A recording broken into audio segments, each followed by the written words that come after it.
Did you know? The Super Mario series has always been rife with rumors, but before the advent of the internet, they weren't as widespread. In the late 80s, a series of books titled How to Win at Nintendo Games was published, in which writer Jeff Rovin shared various video game tips and strategies from readers. In one installment, Rovin shared a lead he'd heard about a secret chocolate factory level hidden in Super Mario Bros. No information on how to access this level was given, and nobody ever came forward with more information. In later years, some have suggested that Rovin shared the tip as a joke, or as a way to catch people plagiarizing his books. Similar rumors arose about the game's second quest. Completing the game once will begin another playthrough at an increased difficulty, where the enemies are faster, moving platforms are smaller, and all Goombas are replaced with buzzy beetles. Some players claim that each subsequent playthrough would become harder and harder, to the point that every Goomba in the game would be replaced with Bowser. Another rumor claimed that by beating the game twice, players would unlock a full new game titled Super Mario Bros. 2. These claims were all false, as beating the game again simply starts another playthrough on the same harder difficulty. According to TV tropes, there were also rumors of reaching a secret World 10 Stage 1. Although this was a hoax and Nintendo never included any worlds beyond World 8 Stage 4 in the game, there is some truth to the rumor. Due to the way that Super Mario Bros. Was made, the game has 256 worlds, most of which are unused. Everything beyond the planned levels are glitches that reuse data from the real levels. Because of this, it's possible to access a glitched, unplanned World 10 Stage 1 using cheat devices or by hacking the game. The game allegedly had a no-death trick as well, where plugging in a second controller and holding B would turn Mario invincible. This, of course, was false. Another rumor of the era was that something could be found behind the flagpole, and that it was possible to jump over and reach whatever was there. Although players eventually found out how to jump the flagpoles in Worlds 1 Stage 1 and World 3 Stage 3, the only thing beyond the flag is infinitely looping space. Super Mario Bros. 3 was also the focus of rumors in the late 80s. The game supposedly had a hidden set of levels in a ninth world, with various rumors describing different ways of reaching them.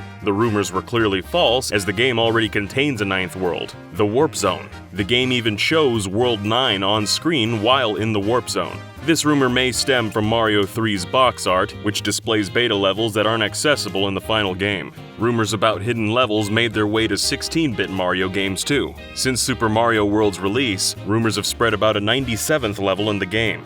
Descriptions of how to unlock the level range from getting specific dragon coins in the right order to collecting all dragon coins in every level. However, not only does no such level exist, but the premise of this rumor is based on a misunderstanding. If the player completes Super Mario World, the file select will show the number 96. Although you might assume this means 96 levels completed, it actually means 96 exits found. The game only has 72 levels, but several levels have multiple exits, which add up to 96. After completing Mario World's Special World, the game will become autumn-themed. This led to rumors that completing the game a second and third time would unlock winter and spring themes, but this claim is baseless. There also aren't any dedicated art assets within the game's data that would suggest this is a feature. Super Mario World rumors continue to emerge, even as recent as 2006. Late into the year, a video emerged showing how to reach a hidden level containing a secret laser suit power-up, which had all the functionality of the cape, plus the ability to shoot lasers. While the video fooled many, the laser suit was actually a ROM hack created by a modder known as K-Phoenix. By K-Phoenix's own admission on the ACLM's board forums, the special message from Nintendo staff at the start of the level was added specifically to fool people who saw the video.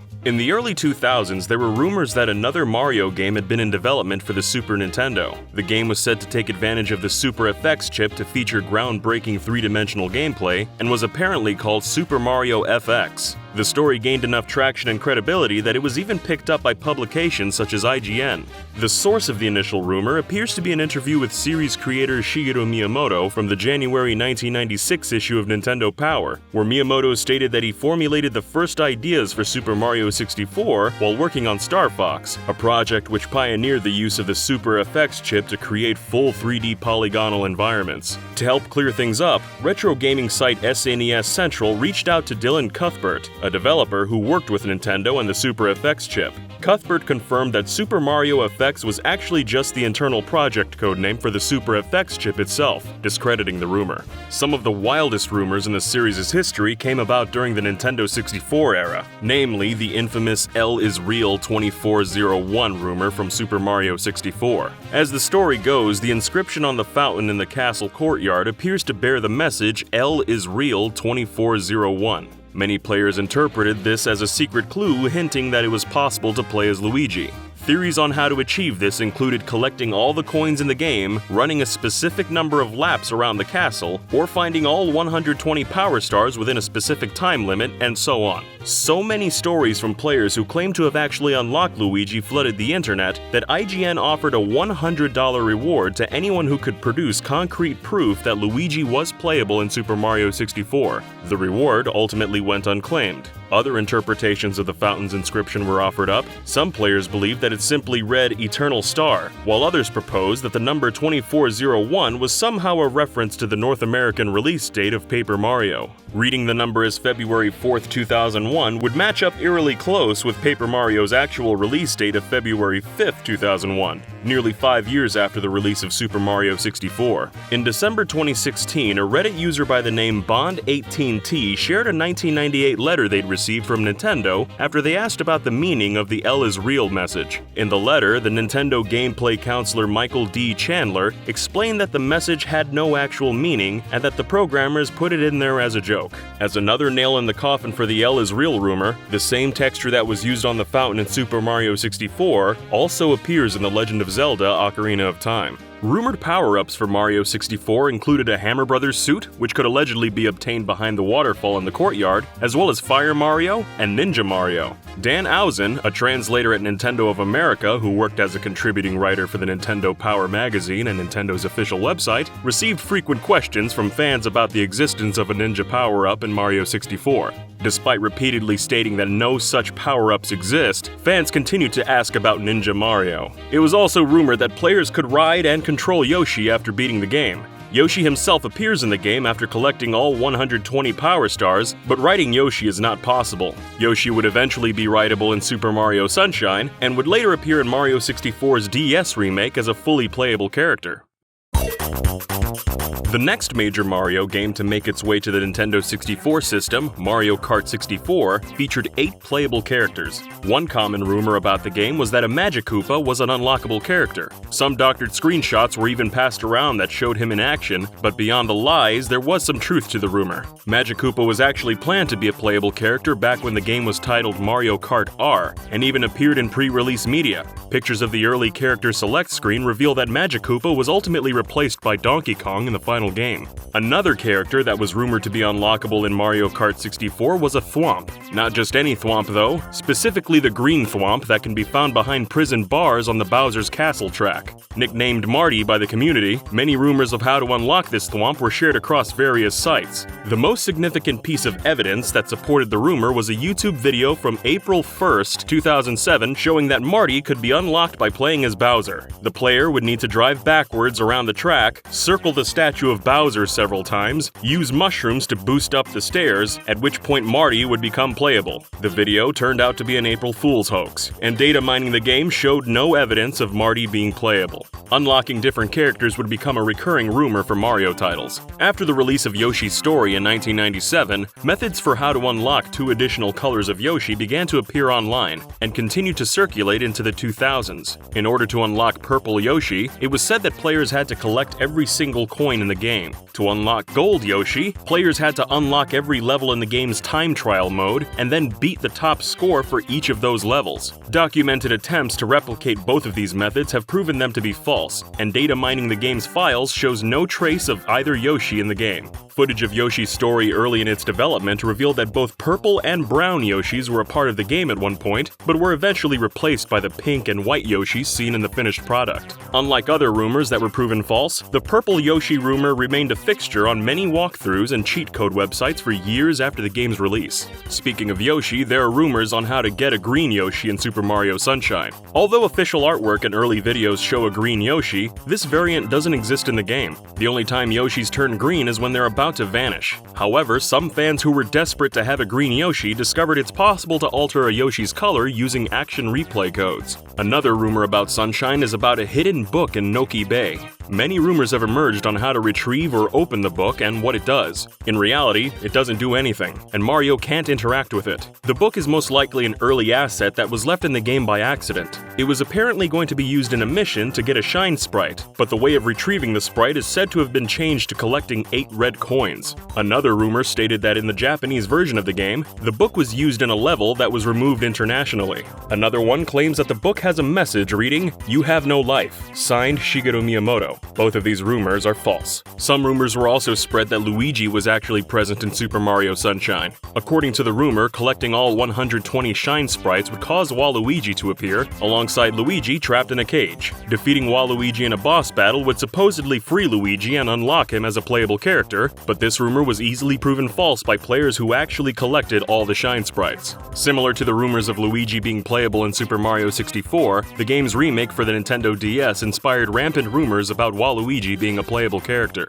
The rumor reached a fever pitch in 2005 after a scan of a magazine article showing screenshots of Waluigi in action began making the rounds on the internet. According to the article, in order to unlock Waluigi, players would have to find all the stars and be the fastest foot racer in the land, at which point they'd have to defeat a Rabbit King boss and claim the key to Waluigi's room. It turned out that the article was a hoax created by Nintendo World Report writer Andrew Brown, who uploaded the fake article to his DeviantArt account and shared it on various gaming forums as an April Fool's prank. Within a week, the image spiked in popularity all over the world as people claimed the fake scan had come from Nintendo Power or was featured on IGN. Also in 2005, Go Nintendo reported on a leak they'd heard about the development of a new Mario Paint game for the Nintendo DS. According to the leak, Nintendo was considering releasing it as 3 smaller games, one for music creation, one for animation, and one for painting.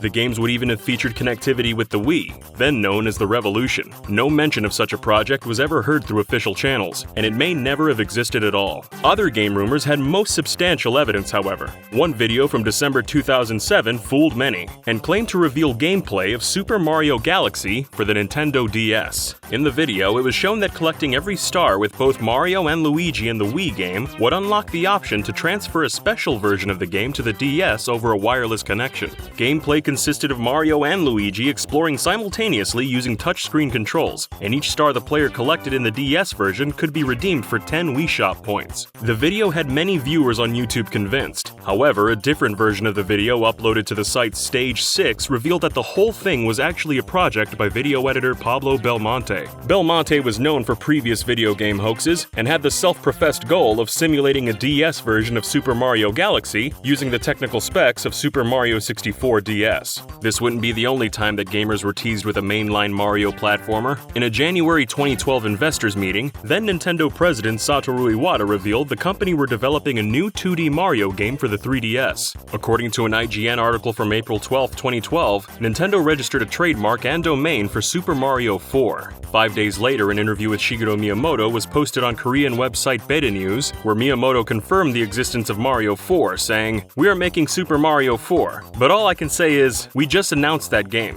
More details will be revealed later." It seemed as though a game titled Super Mario 4 would be shown off soon, but no reveal came. The game Iwata referred to at the investor meeting was revealed to be New Super Mario Bros. 2, which left some gamers confused. Although it's possible this game was originally titled Super Mario 4, there's another likely explanation. New Super Mario Bros. U was in development when Miyamoto was interviewed, and this was the 4th New Super Mario Bros. Game to be released. This seems to imply that Mario Bros. U was the rumored Super Mario 4. In 2013, there were supposed leaks that Super Mario 64 would be remade again, but this time for the Wii U. Dubbed Reimagined, the game would have been the first in a series of HD remakes of older titles, released exclusively on the eShop for $30. The Reimagined version of Super Mario 64 was said to include 2-player online co-op with both Mario and Luigi, as well as new multiplayer modes such as Race to the Star and Coin Collector. However, no official announcement of such a project ever materialized. During the run-up to to the release of Mario Kart 8, the Spanish-language official Nintendo magazine published an article that listed Diddy Kong as one of the game's playable characters, and even featured artwork of Diddy alongside other confirmed characters. Upon the game's release, however, Diddy Kong was nowhere to be found. Fans still clamored for him to join the game, and new screenshots began circulating that showed a lineup of upcoming DLC characters, including Diddy, Magikoopa, Professor Egad, Birdo, and Plessy. While Mario Kart 8 would receive new characters as DLC, none of the rumored characters made the cut. After the release of Super Mario Maker, many 8-bit costumes were steadily released for the game's Super Mario Bros. Level theme. 2 months after the game's release, costumes for Daisy surfaced on social media. After some discussion around their authenticity, the person who leaked the images came forward, revealing the sprites were a hoax. They were an artist and an avid fan of the character, and stated that they wanted to show Nintendo how much demand there was to have Daisy in the game. In June 2015, an image surfaced online depicting a render of Mario and Flood in some sort of Splatoon presentation. The image supposedly came from a private meeting about new DLC for Splatoon, which would bring Mario Sunshine content to the game. Despite the image being fairly convincing, it had some discrepancies. For example, although the image accurately featured the Japanese Super Mario and Mario Sunshine logos, it used the English Splatoon logo instead of the Japanese logo. A few days later, after the image had been featured on many prominent gaming sites, the image was revealed to be fake.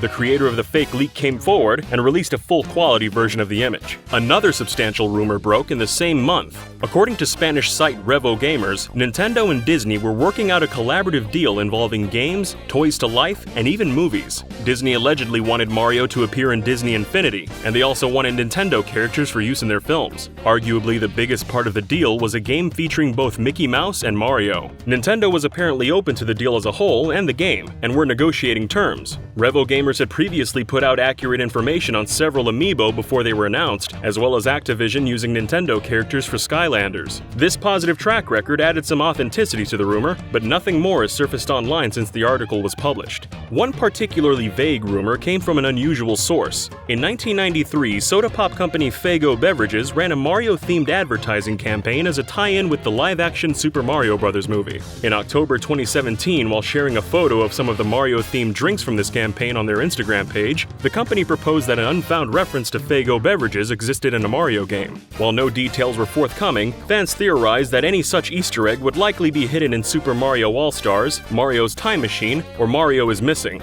This is because all three games were released around the same time as the marketing promotion. At E3 2017, Nintendo revealed plans to bring DLC to The Legend of Zelda: Breath of the Wild. This was a new direction for Nintendo, and fans wondered if the company was also planning DLC for Super Mario Odyssey. Later in May 2018, a short video emerged which seemed to show Isle Delfino as a new world in Odyssey. As many were already expecting DLC to be added to Odyssey, fans enthusiastically spread the video online and hoped it were the real deal. However, although the video was convincing, the level geometry in the video clearly used the same models as the one found in Sunshine. This didn't line up with Nintendo's mode of operation, as they typically recreate levels from scratch when adding throwbacks to new games. Because of this, the video was ultimately deemed a fake.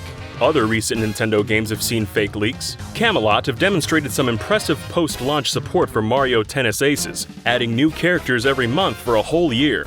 This expanding roster led to speculation about which characters might be added, and in late 2018, some data miners tried to confirm the lineup themselves. One data miner uncovered several unused alternate costumes, and evidence that Baby Mario would be added to the game, with green and yellow costumes that reference Luigi and Wario. And according to the Twitter account Mario Tennis Club, another hacker reported that Link would be added as a playable character, with unlockable Dark Link and Champion's Tunic skins. However, Mario Tennis Club later tweeted that they'd put too much stock in the report and found no evidence to suggest Link would be coming to the game. Since the leaks, there's been no announcement surrounding Link or Baby Mario being added to the game. Did you also know that a prominent games industry leaker was tricked into releasing fake information about Smash Bros. Ultimate? Or that despite rumors the original Smash was never planned as a Super Nintendo game? For more facts, check out our video on The History of Smash Bros. Rumors.